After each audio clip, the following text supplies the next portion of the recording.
നമുക്കെല്ലാവർക്കും തന്നെ കാണും ഒരു കാര്യം ചെയ്യണം എന്ന് വിചാരിച്ചിട്ട് മാറ്റി വെക്കുന്ന എന്തെങ്കിലുമൊക്കെ കാര്യം ഉറപ്പായിട്ട് കാണും. അത് ചിലപ്പോൾ എന്തായിരിക്കാം, ക്ലാരിറ്റി കുറവായിരിക്കാം. ഇത് തുടങ്ങിക്കഴിഞ്ഞാൽ എങ്ങനെയാ, എവിടെയാ, എത്രയാണ് ചെയ്യേണ്ടത്, അല്ലെങ്കിൽ സ്റ്റെപ്പ് ബൈ സ്റ്റെപ്പ് നമ്മൾ ചിലപ്പോൾ അനലൈസ് ചെയ്തിട്ടുണ്ടാവില്ല. അല്ലെങ്കിൽ നാളെ എന്ന് പറഞ്ഞ് ഇങ്ങനെ എന്നിട്ട് കുറേ നാൾ കഴിയുമ്പോൾ പുറകോട്ട് ആലോചിക്കുമ്പോൾ അത് അന്നേ ചെയ്താൽ മതിയായിരുന്നു, അന്നേ സ്റ്റാർട്ട് ചെയ്താൽ മതിയായിരുന്നു എന്നൊക്കെ പറഞ്ഞിട്ട്.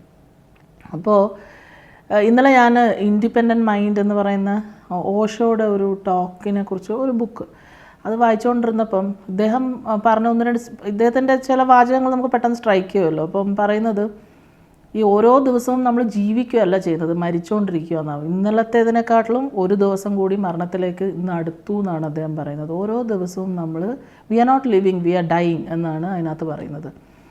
ഇങ്ങനെയൊക്കെ ആലോചിച്ച് കഴിയുമ്പോൾ നമുക്കിപ്പോൾ ചെയ്യാനുള്ള കാര്യം അറ്റ്ലീസ്റ്റ് എവിടെയെങ്കിലും ഒന്ന് തുടങ്ങണ്ടേ. അപ്പോൾ അങ്ങനെ ഒരു കൺസെപ്റ്റ് വായിച്ചു, നോ